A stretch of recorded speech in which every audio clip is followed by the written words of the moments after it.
ইরানে পুলিশের bike, TV ভবন, গভর্নর অফিসে আগুন, বিচ্ছিন্ন পুরো ইন্টারনেট সেবা।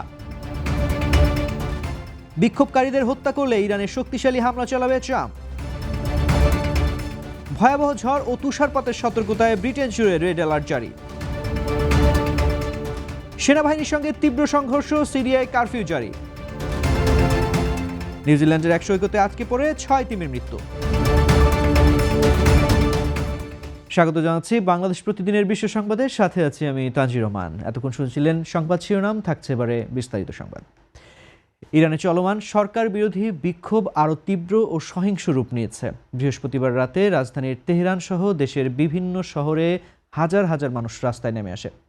সংবাদ মাধ্যমের খবরে জানা যায়, বিক্ষোভকারীরা পুলিশের মোটরসাইকেল, রাষ্ট্রীয় টিভি, সংশ্লিষ্ট ভবন, গভর্নর অফিস সহ একাধিক রাষ্ট্রীয় স্থাপনায় আগুন ধরিয়ে দেয়। তেহরানে সুপ্রিম লিডার আয়াতুল্লাহ আলী খামেনির ছবি এবং 2020 সালে যুক্তরাষ্ট্রের হামলায় নিহত কুদস ফোর্স প্রধান কাশেম সোলাইমানের ছবি সংবলিত বিশাল বিলবোর্ডে অগ্নিসংযোগের ঘটনা ঘটে।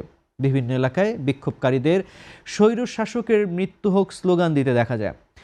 জীবনযাত্রার ব্যয় বৃদ্ধি নিয়ে শুরু হওয়া এই আন্দোলন দ্রুত সহিংসতায় রূপ নেয়। পরিস্থিতি নিয়ন্ত্রণে সরকার দেশজুড়ে ইন্টারনেট সংযোগ বিচ্ছিন্ন করে দেয়। অনলাইন পর্যবেক্ষক সংস্থা নেটব্লকস জানায়, সংকটময় মুহূর্তে ইন্টারনেট ব্লকআউট সাধারণ মানুষের যোগাযোগের অধিকারকে গুরুতরভাবে ব্যাহত করছে। ইরানে চলমান সরকার বিরোধী বিক্ষোভে বিক্ষোভকারীদের হত্যা করা হলে দেশটির বিরুদ্ধে শক্তিশালী হামলা চালানো হবে বলে হুমকি দিয়েছেন যুক্তরাষ্ট্রের president Donald Trump. Conservative radio host Hugh হেউইটকে দেওয়া এক সাক্ষাৎকারে তিনি এই মন্তব্য করেন। ট্রাম্প বলেন, ইরান সরকার অতীতের মতো এবারও যদি দাঙ্গা দমনের নামে মানুষ হত্যা শুরু করে তাহলে যুক্তরাষ্ট্র কঠোরভাবে জবাব দেবে। তিনি জানান, পরিস্থিতি নিবিড়ভাবে পর্যবেক্ষণ করা হচ্ছে এবং ইরানকে এ বিষয়ে কঠোর সতর্কবার্তা দেওয়া হয়েছে।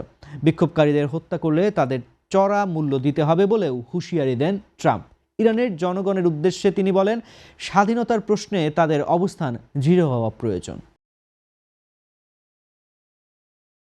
যুক্তরাজ্য জুড়ে ভয়াবহ ঝড়, ভারী বৃষ্টি ও তুষারপাতের আশঙ্কায় রেড অ্যালার্ট জারি করেছে দেশটির আবহাওয়া দপ্তর।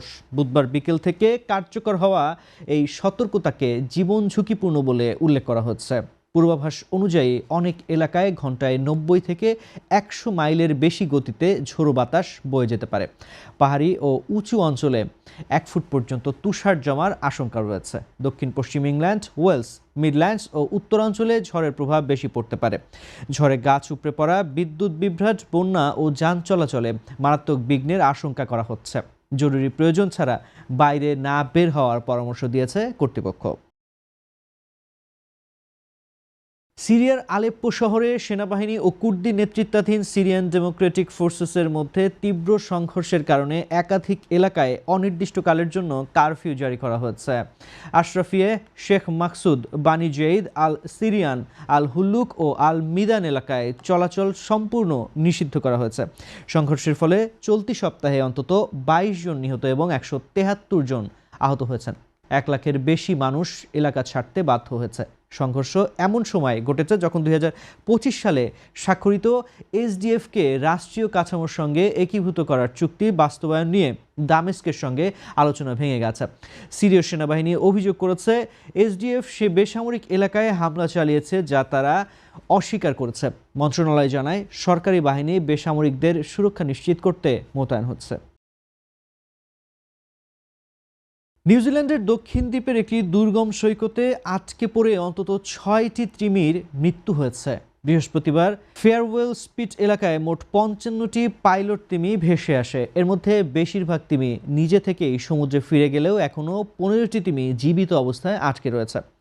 সময়ের সঙ্গে পাল্লা দিয়ে স্বেচ্ছাসেবীরা তিমিগুলোকে বাঁচাতে কাজ করছেন। সামুদ্রিক স্তন্যপায়ী প্রাণী নিয়ে কাজ করা অলাভজনক সংস্থা প্রজেক্ট জোনা জানায়, তিমিগুলোর শরীর ঠান্ডা রাখতে স্বেচ্ছাসেবীরা বালতি দিয়ে পানি ঢালছেন। সংস্থাটির প্রতিনিধি লুইসা হক্স বলেন, জোয়ার আসার সঙ্গে সঙ্গে তিমিগুলোকে একত্রিত করে গভীর পানির দিকে নিয়ে যাওয়ার চেষ্টা করা হবে। পাইলট তিমি অত্যন্ত সামাজিক প্রাণী হওয়ায় তাদের দলবদ্ধভাবে সমুদ্রে ফেলানোই লক্ষ্য।